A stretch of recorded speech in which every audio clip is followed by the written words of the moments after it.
welcome to Chicago. West. Chicago West. Welcome, Chicago. Yes. We're talking to the baby, because that's the baby's name. Yes, Kim and Kanye released, or announced, rather, the name of their third child, their little girl, and it's Chicago. Just Chicago. I think they caught us off guard again. They really did. We were sitting here thinking we were thinking of like crazy names. We were thinking of regular names. We thought maybe it would be Donda. Thought it might be his mother's name, but they went Chicago. And so, yeah, obviously, that's the place Kanye grew up. He has a real connection to Chicago. I mean, we know that it means a lot to him. And, you know, it's interesting. Brad, you there? Because, you know, the nickname is probably what's going to stick more than the formal name. It is, because I know we were speculating what it could be, and we all thought, okay, it's just going to be one syllable like North and Saint. Chicago's weird, but what we're told is North and Saint have started to call her Shy, which makes a little more sense. It's a quick name, just like North and Saint, one syllable instead of three, and a better flow. There it is. And I like the name Shy, by the way. North, Saint, and Shy. Now, I know they don't do middle names, right? No middle names, no, and it doesn't appear that Chicago has one either. They should have one with Chicago. They should have one with Chicago. Which would be? Would be Mid. Okay, you know what, Harvey? Because that makes sense, Leave right? that baby alone. Mid. The name is Chicago super Midwest. Midwest. Chicago Midwest. No, it doesn't, because Northwest, so you have to do Chicago Midwest. Like, are you kidding me? No, I actually am not. I know, but that's really what's tricky is that you're dead serious. Leave their baby name alone. It's super cute. I like Chicago. It's from where you're from. I mean, everybody names their child like different things that you have to be like, I like this a lot. I really, really like it.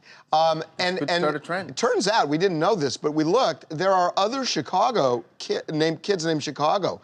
I'm a little surprised by it because it seems so unique. Yeah, there's a farmer in, was it Virginia? No, a farmer. No. Somewhere in the Midwest. No. Oh yeah, in Southern Illinois. Yeah. You're right, in Southern Illinois, and he's a grain farmer, and his kid's name is Chicago too, which in fact, is Devin back there? Because I thought it was Chicago what? I thought that was his Twitter handle, and his name is John handle. I don't know what Wyatt. you're talking about. No, somebody said that he named his kid Chicago. Nobody said that. No, we were, no, I'll tell you why. We were in the meeting and they said they can't trademark it because there's already a Chicago. Who told you that? Somebody step forward. Who told Harvey that? We talked about that in the meeting. Yeah, nobody's stepping up to it now. Heather's the one who said it. Well, is that true or not true? Why are you diming her out, Rack? Anyway, it's a great name. Yeah. I mean, I think it's a great name. It's really cool. And, you know, shout out to Kim for kind of, you know, deferring on this one.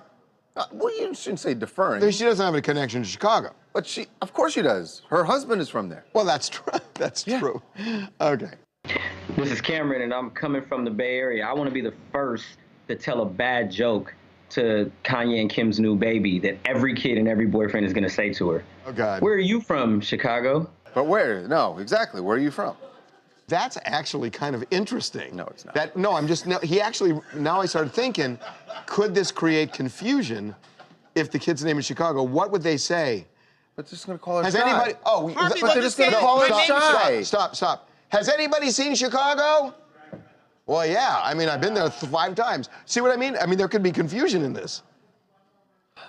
Not confusing is that Grandma Jenner continues to go on a shopping spree for her latest grandchild.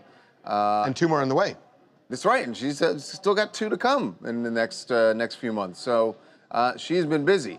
Yeah, she's fully prepared for all the new grandkids in her life. She recently stopped by a store called Couture Kids on Robertson and spent nearly over $8,000 actually just on strollers for these kids. She got 3 prams, which cost over $2,700 each, and then she got 2 other strollers, which are more modern and contemporary looking. Each of those range for about $1,300, and those were gifted to her. So she's clearly stocked up. That's a waste of money to spend $1,300 on a stroller where you can just get one for like $200. And well, then they you want something that's going to be safe also. Raquel, what if you had $100 million? I still don't want to spend $1,300 on a stroller. You would, though. Oh, you would. So would. Because you would be flossing. You'd have to be like, no, I got to get like the $2,000. I believe it's like, they're like signs of success with babies where people do that, right? Well, sure. There's like because I heard, look, I don't know anything about this, but I heard there's like a Rolls-Royce of strollers. So They this have a pram, Lamborghini one too, but the Lamborghini though, you still can buy at Marshall's though, just to keep it all the way G with you. I seen it there, like on the red tax sale. Okay. But so the Balmoral pram is actually one that's been used by the royal family before also as well, and goes back hundreds of years. So this pram like has a history of being very luxe and fancy. So